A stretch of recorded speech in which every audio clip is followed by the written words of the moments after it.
On a vu dans une partie précédente comment faire en sorte que le texte ne démarre pas directement à gauche sur la marge, avec ce qu'on appelle le retrait avant le texte. Et que se passe-t-il si je veux placer plusieurs mots en différents endroits de la page? Pour ça, on va avoir la touche tabulation, qui est la double flèche à gauche du A. Avec une pression sur la touche tabulation, le processus du traitement de texte est très simple, il va monter dans la règle et parcourir la règle jusqu'à ce qu'il rencontre ce qu'on appelle un taquet de tabulation. Par défaut, la règle est remplie de taquets de tabulation espacés tous les 1,25 cm. C'est-à-dire qu'à chaque fois que je vais appuyer sur la touche tabulation, mon curseur se déplacera de 1,25 cm.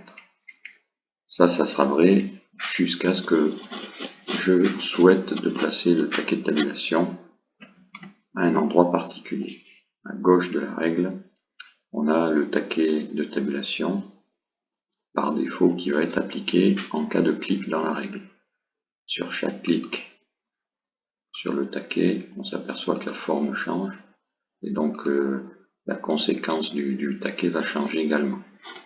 Sur ce taquet ici, qui s'intitule le taquet gauche, si je le place, admettons, à 4 cm, vous allez voir que le curseur va se déplacer à la verticale du taquet de tabulation que j'ai placé ici.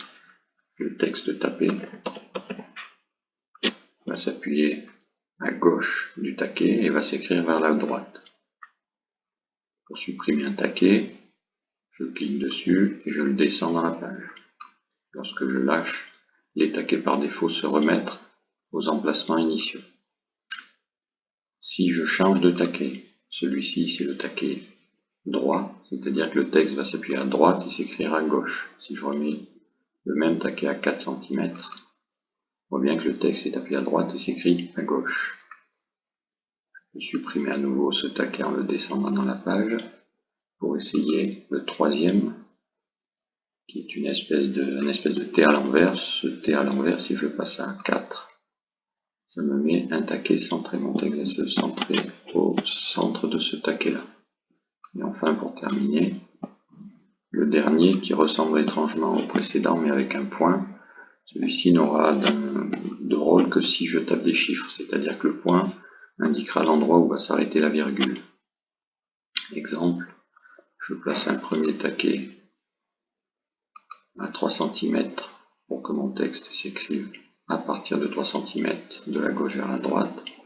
Je choisis un autre taquet décimal, je le mets à 8. Comme je n'ai pas appuyé sur la touche tabulation, le taquet n'est pas utilisé.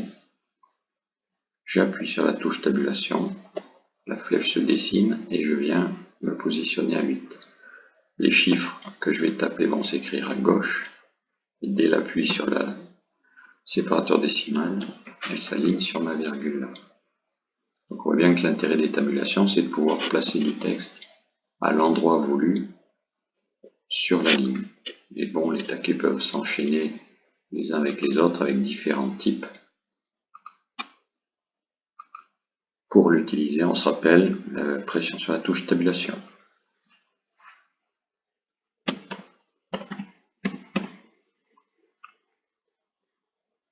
En bout de ligne, si j'appuie sur la touche entrée pour créer un nouveau paragraphe, le nouveau paragraphe va récupérer la totalité des taquets de tabulation qui sont placés dans la règle. C'est-à-dire que si je rappuie sur la touche tabulation, je peux aligner mon deuxième texte. J'appuie sur tabulation, ma valeur numérique va s'aligner sur la virgule. Et ainsi de suite. Je peux donc présenter du texte aligné. Bien évidemment, les touches tabulation ne s'affichent pas à l'aperçu. On va pouvoir le démontrer ici. Donc on a affaire à une espèce de tableau finalement, dans lesquels les cellules peuvent être remplacées par ces touches tabulation. Et on peut mettre du texte à l'endroit voulu sur les lignes.